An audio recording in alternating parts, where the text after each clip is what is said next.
And before I get into the topic today, I want to say a special thank you to Rachel Abraham, who gave the teaching and led the mindfulness practices the last 2 weeks while I was away on retreat. Very grateful for Rachel's insight and her wisdom regarding the practice, and also for her generosity in sharing it, with this community as well as many others. You can also find her teaching yoga at Yonder Yoga, which is just over yonder here in Atlanta. So check her out when you get a chance. And thank you, Rachel. So I want to begin my comments today with a few lines from the poem Everything is Waiting for You by David Whyte. In the poem he says, "Your great mistake is to act the drama as if you were alone. Put down the weight of your aloneness and ease into the conversation. Everything is waiting for you." So I'm focusing, in a way, some of my comments today on this line. Your great mistake is to act the drama as if you were alone. Perhaps one of the most challenging perceptions that we carry through life is that we imagine ourselves as completely separate individuals, carrying our own burdens, solving our own problems, protecting our own interests, and sometimes believing that our happiness or our suffering belongs only to us. Yet nearly every contemplative tradition tells us that we're not alone, we're not separate, we are connected. The practice of mindfulness points to greater integration, greater connection, and greater compassion. It seems the more deeply we pay attention, the more difficult it becomes to maintain the illusion that we exist independently only.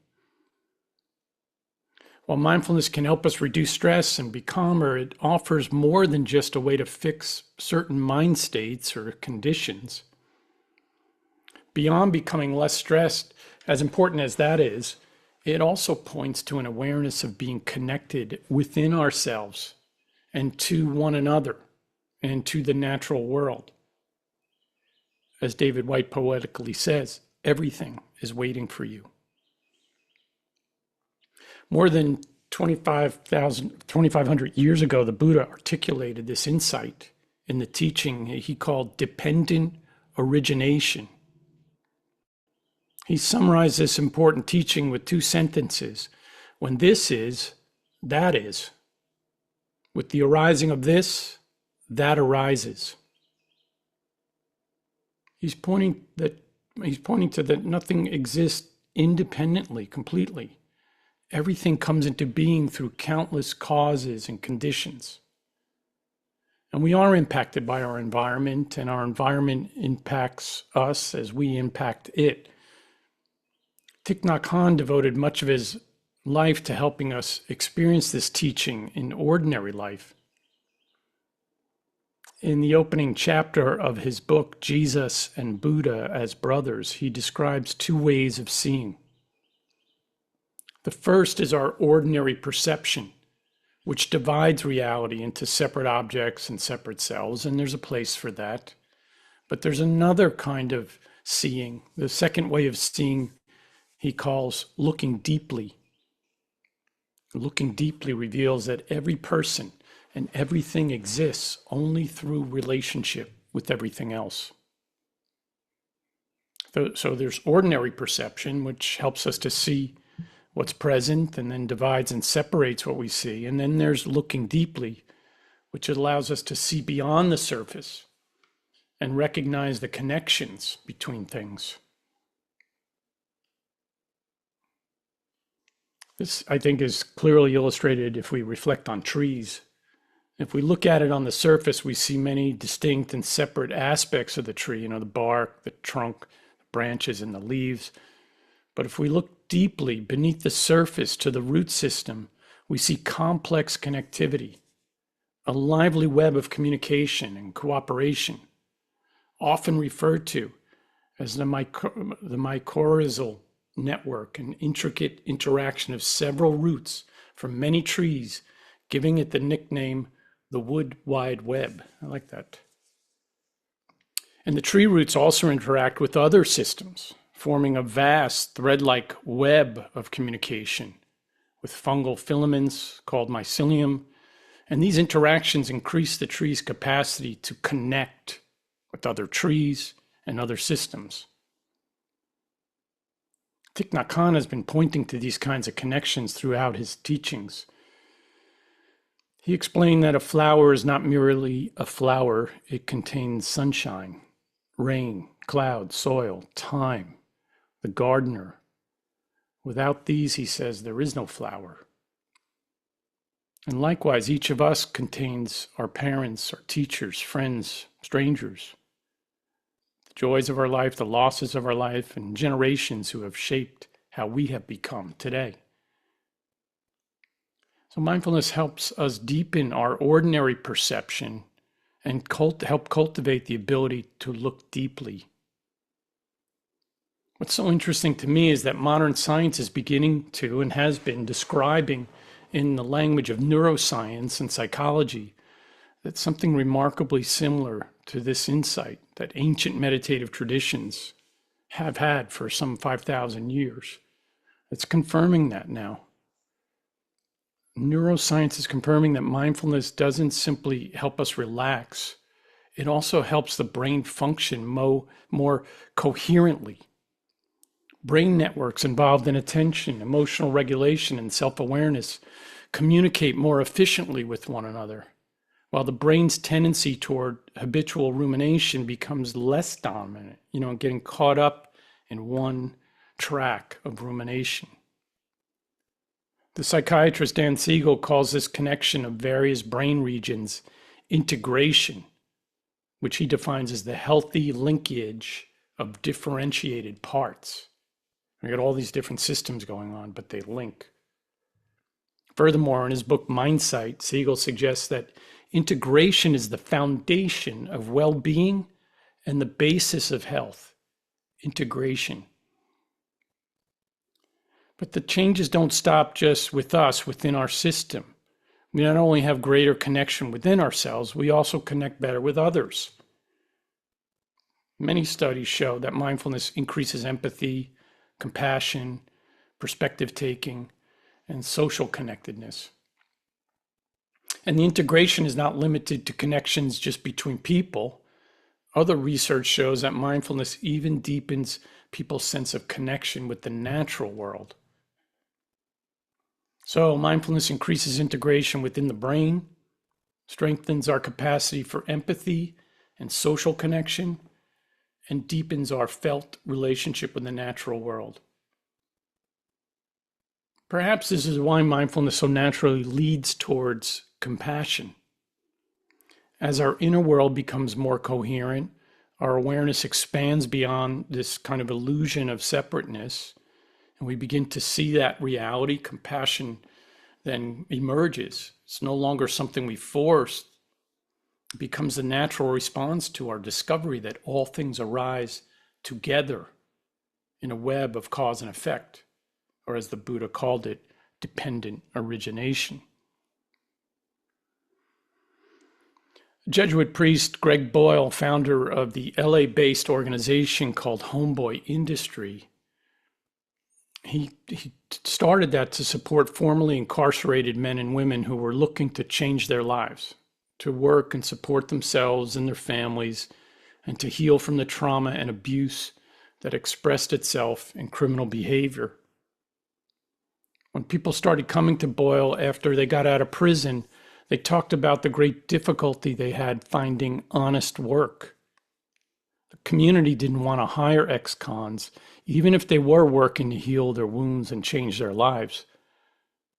So Boyle decided to start his own business that would hire them. He bought an abandoned bakery in the neighborhood and put people to work there. And today, Homeboy Industries is the largest gang intervention program in the world. Over the past 30 years, the tide of gang activity in Los Angeles has turned. The field of reentry services has broadened, and public safety has become more enlightened in ways that would not have been possible without the advocacy of Homeboy Industries and the vision of our interconnectedness. In the words of its founder, Greg Boyle, he said, "We work with the population that nobody desires to work with. And it's a principle of this place, Homeboy Industries, that we stand with them." And he called this standing with people kinship, reminding us of our connection. Boyle says the deepest truth is not that we must create kinship, but that we are invited to discover the kinship that has been there all along. And then he says, there is no us and them, only a us. If you look at, I think, Boyle's awe-inspiring work at Homeboy Industries, you'll see that he has not only understood our interconnectedness with all beings, he lives from that place of understanding, which then naturally leads to compassion and love. And check him out if you get a chance. It's quite amazing. I recently received a suggestion from one of our Mindfulness for the Moment participants via email. And by the way, I encourage all of you to send your questions or suggestions about ways to improve our time together. Let us know. And this participant did, so thank you for the community member who suggested this topic. How do I handle difficult people without the expectation of them changing? And so perhaps I could just start a little bit of that conversation here and then maybe return to it in other sessions. How does mindfulness help us deal with difficult people, especially if they never change? I point out that our suffering often comes not only from another person's behavior, but also from our expectation that they should be different. Jon Kabat-Zinn has often said that mindfulness is fundamentally about seeing things as they actually are, rather than through the habits, assumptions, and judgments that so often shape our perception. I'm not advocating for ignoring bad behavior, and I'm not saying just get over it. I'm suggesting we look deeply at the relationship, the difficult person, and ourselves to perhaps maybe be able to see beyond our initial reactivity, which can lead to some form of acceptance that things are the way they are and that this person is the way they are, at least right now. And at the very least, it can help us work with our own reaction to that. And acceptance of a difficult person is difficult, especially one who's not interested in changing or doesn't know how to change, or hasn't worked on the stuff that might have engendered the kind of bad behavior. And so it's not easy. We need mindfulness practice to help us shift our own reactivity so we might see more deeply beyond the behavior. Acceptance is not approval, nor is it resignation. That doesn't mean we excuse harmful behavior. It doesn't mean we abandon healthy boundaries. It simply means we stop making our own peace dependent upon someone else's transformation. So I'd just say in closing that the Buddha taught that every person is shaped by countless causes and conditions. And when we begin to recognize that another person's fears, or habits, and difficult behaviors arise from conditions, just as our own behaviors and habits do. And judgment can soften into more understanding and insight. And looking deeply can help me discover that I can remain compassionate without requiring another person to become someone else first. Perhaps that's also what David Whyte means when he concludes the poem, "Everything is waiting for you." And with that, let's practice together. Engage in the practice that helps support us in these changes and in this deep way of seeing. So I invite you to adjust yourself in a seated position or lying down position or standing if need be, so that you have a sense of groundedness, of being present in the body and in the mind.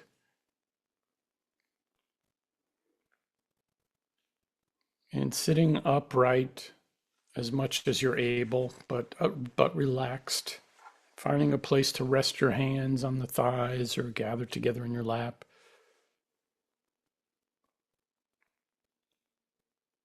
And then to settle in a little bit more, you might close your eyes or just lower your gaze.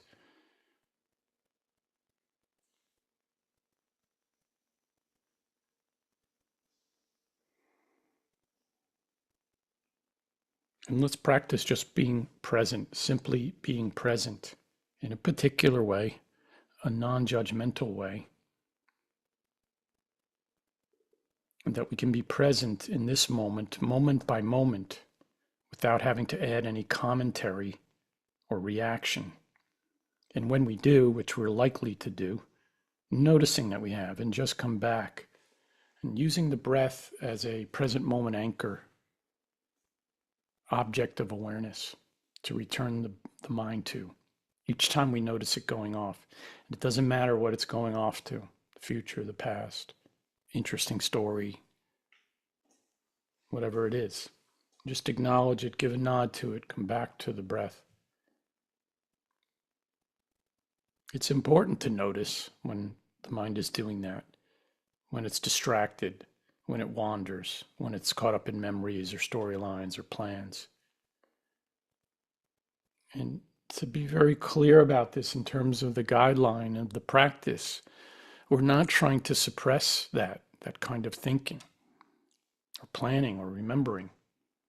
We're acknowledging, we're seeing when it's happening, and then we're choosing to release it and gently return to the present moment, allowing the breath to be the guide.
Here's the David Whyte poem in its entirety.